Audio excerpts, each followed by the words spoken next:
Hello, welcome to the Roundup, True Pundit edition. This December the 11th, 2017. I'll read the highlights, provide some light commentary, so you can move on with your day. Please do visit TruePundit.com. It's an excellent site. Let's go. Okay, welcome. December the 11th. It is a Monday. This is the wrap up at the end of the day. It is 8:30 p.m. Eastern Time of the True Pundit. These are the major headlines in the homepage. I followed the links and I'm going to be talking about them separately, but 10 major headlines. We are going to start with what I think is the least interesting, uh, but I guess it's relevant in these days that the New Yorker fires its main editor. There's the guy, his name is Ryan Liza. And again, to talk about the hypocrisy of these sexual accusations. But I did some digging on this guy. I was trying to find some relevant articles of his, and this is profiled in New Yorker itself. I looked through his articles that he wrote. Given the New Yorker's stance, he is, as you would expect, very left-leaning, very anti-Trump. A few articles looked uh, interesting, and I went to read them, and they're propaganda again. This is a very anti-Trump individual, very left-leaning. Um, Nothing else to say there. I have no other opinion of the guy. So you can follow through and look that up yourself if you want, if that appeals to you. Next, Bernie Sanders goes off and defends Bob Menendez and Al Franken. Okay, look, it's hysteria. Uh, and people change. I mean, you're going, we are, this is not proper what's happening. I don't like Al Franken. I wouldn't want to be Al Franken's friend at all. I think the guy's disgusting. Uh, do I think he should be removed? No, I think he should have stayed. A dishonored member of the Senate. But, it doesn't happen. It doesn't happen. And I think that this flurry of accusations, I think it's frankly ridiculous. These 40-year-old accusations on the Alabama guy, Moore. Really, I mean, he's not even the same person. And sometimes these things just happen because of the environment you're in. He could be in a very small town. He was, let's say, a successful 30 some early 30-year-olds who never had dated girls before. I don't know. You can come up with a story where it's not as bad as it seems that he was hitting on 18-year-olds. It's still creepy. I I don't agree with it, but I think if you asked the Roy Moore of maybe even a few years later, he'd say, yeah, yeah, that was a mistake. I shouldn't have done that. But he didn't rape anyone. He didn't do anything terrible. So you could argue that he had poor choice or poor taste in seeking out women to date. But listen to the guy. He even asked him the girl's mother if that was okay. He didn't go out with anybody whose mother didn't know that he was going out with them. Nobody focuses on that. The mother of these girls allowed him to take them out. Anyway, demonizing all these people. I think Al Franken was tasteless, groping the women, and he was one of the people apparently that single women wouldn't get in the elevator with. That sucks. That really sucks. I think he had no choice but to leave. But ultimately, I think the accusations against him wouldn't go against his ability to do his job. If they did, and maybe because they went public, they did, then yeah, you got to leave. But up until that point, whatever shitty job he was doing, he could have continued on doing without, the groping is a personal thing, is an interpersonal thing. You do that to someone, they complain about it, you stop doing it. You don't stop doing it, you call the cops or call the boyfriend or call the husband, beat him up. I don't get it. We're relying on the power of authority for all of our problems now. Assholes like Al Franken don't need to get fired from their job. They need to get beat up. You grope the woman, the husband goes over and beats him up. He won't do it again, I promise you. Anyway, a good couple of slugs on that guy's face, and that'll be the end of it. So Bernie, I don't know where this guy is going. He's trying to sink himself. I don't know what he's thinking. I think he wants to go out as a martyr in some way. I don't think he's got the energy left in the tank for another presidential run. He's not the right guy for America. He was the right guy at the right time. He could have won. He would. I think he'd have won against Trump for sure, which is says a lot about the establishment, right? The two complete outsiders, Bernie Sanders and Trump, one or the other would have won the election. So nobody trusts the establishment, the Democrats and Republicans. But let's go on to the next one. This is interesting. If you guys remember, a long time ago, George Webb even reported that uh, what's his face? Oh my God, I can't remember his name now. Uh, McCabe. McCabe was caught on tape saying, "We're gonna fuck Flynn and then we're gonna fuck Trump." Apparently, that didn't go well with Christopher Wray. I have a posted a video of body language analysis of Christopher Wray. It's also on my BitChute site. Check it out. But I didn't get the sense that Wray was deep state. I did not. His answers were not calculated. You can go watch the video. I got a sense that this guy wants to do a good job, Christopher Wray. And this guy, McCabe, is dirty as a dirty, wet sock that was used to wash a dog. He's a dirty scumbag. Lots of crimes on this guy that we know of. Just let's talk about his wife's candidacy and the money that he got from McAuliffe. $700,000. Never returned. And he got involved in campaigning. Expressly illegal. He got involved. All right, moving on to the next one. We know there was a pipe bomb in New York City.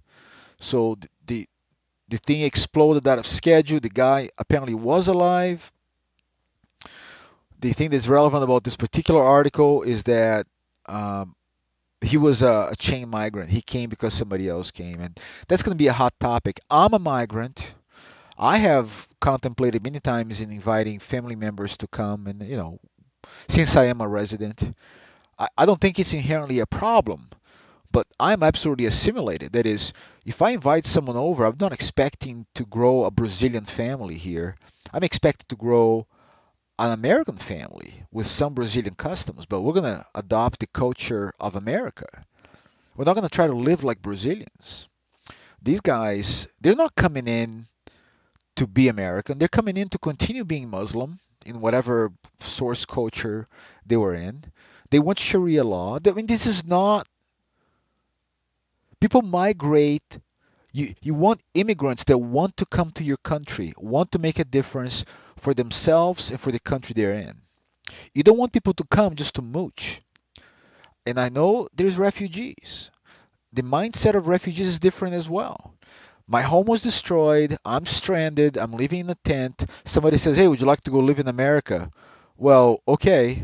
I don't like them, but I like them better than being in a tent. And then they come to America. They go to the UK. They go to Germany. They get an apartment. They get money. They get social services, schooling, medical care. Do you think they're going to want to leave? And nobody demanded of these people that they adopt our culture. And I'm not saying we should. The point is they come and they continue being whatever they were as they live with us. And that could literally be the enemy amongst us. I'm sure there are a lot of wonderful people, but my complaint isn't just about the violence. It's the fact that people who are coming here do not want to be assimilated and don't want to, they want to assimilate America into Muslim culture, into Sharia law. They have no interest in becoming American. Okay, that's my point. That's my opinion. Let's move on. This is pretty interesting. I mean, I didn't think it was such a strong statement. Anybody else could have, a 6-year-old could have written this particular line. But it's nice to see that it was actually aired and didn't do some kind of, you know, CNN is famous for cutting people off when they're making a negative statement. And this guy basically says they lie all the time and nobody believes them. Listen. over and over and over and over again.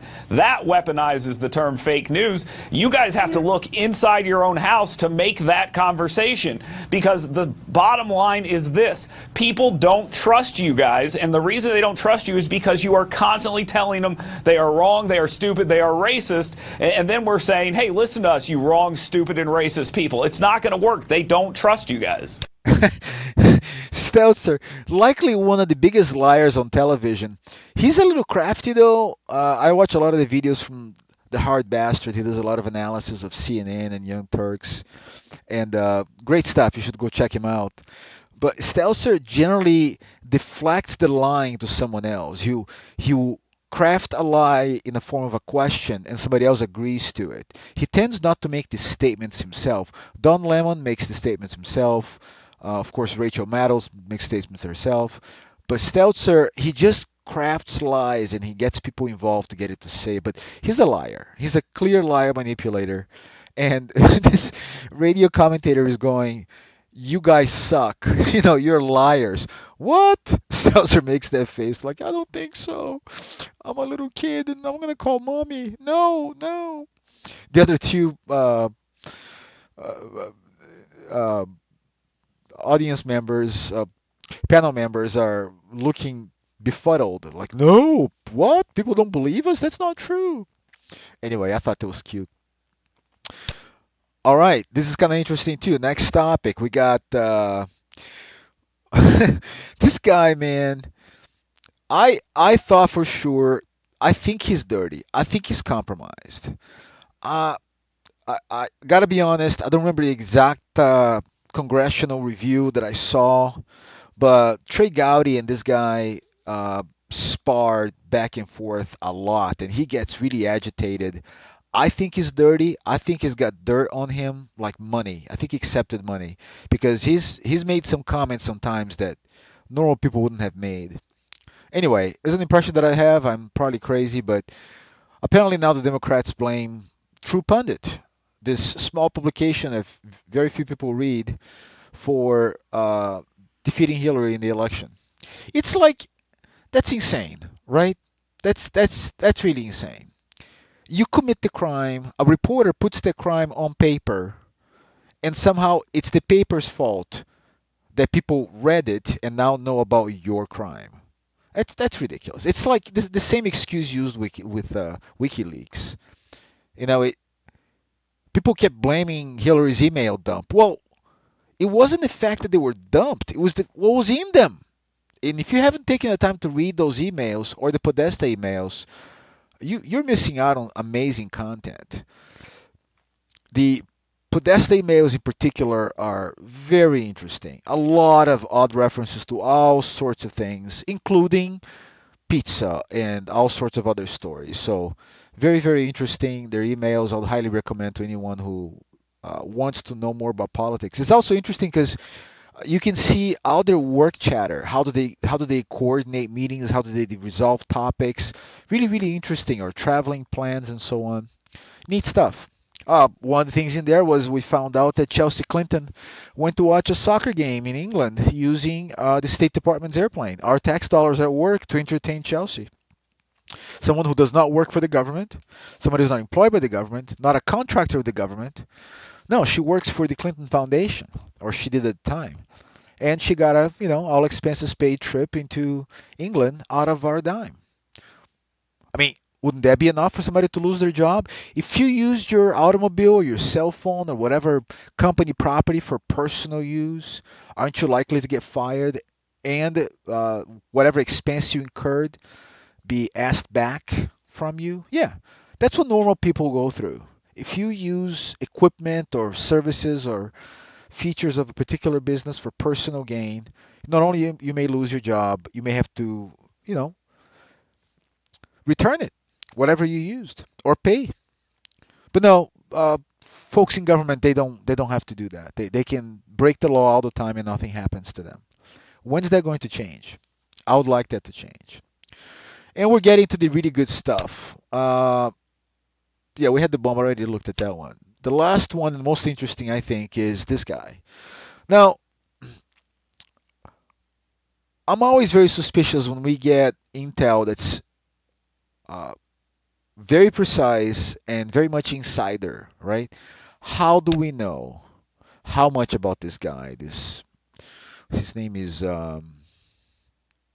Bruce Orr, and we already knew, at least it had been declared, that Bruce had met. He works for the Department of Justice, three doors down from Jeff Sessions. Three doors down from Jeff Sessions, high brass. He's part of the small circle of top leadership of the Department of Justice. Before he met with David Steele in 2016 and Glenn Simpson, who's not David Steele, Robert Steele, the ex MI6 agent who wrote apparently or has his name as the author of the dossier. He didn't author it; he compiled it, right? Edited. He took stories from I don't know where. Some of the shit in there is just like a 12-year-old wrote it. Anyway, Glenn Simpson, who took the dossier, put that into a binder, and then tried to peddle it to every news company got a bite at that dossier before it was available. I mean, before Trump even knew about it. They were shopping that dossier with every news company. That's public knowledge now. And eventually, it only became public, it only became viral when Mr. Comey went to the White House with that dossier in his hand, and somehow, magically, it leaked that he was concerned about this dossier and he went to talk about it with Mr. Trump, who at the time, President Trump, asked Comey yet again, am I under investigation? No, sir, you're not. Could you please tell these people that I'm not under investigation? No, I can't. That would compromise anything else. Well, but am I under investigation? No, you're not. Well, could you tell these people? No, I can't tell them. Well, does that mean that I am?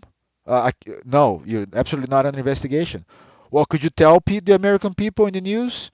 Nope, I can't. See how that worked? Why wouldn't he fire this guy? He was an asshole.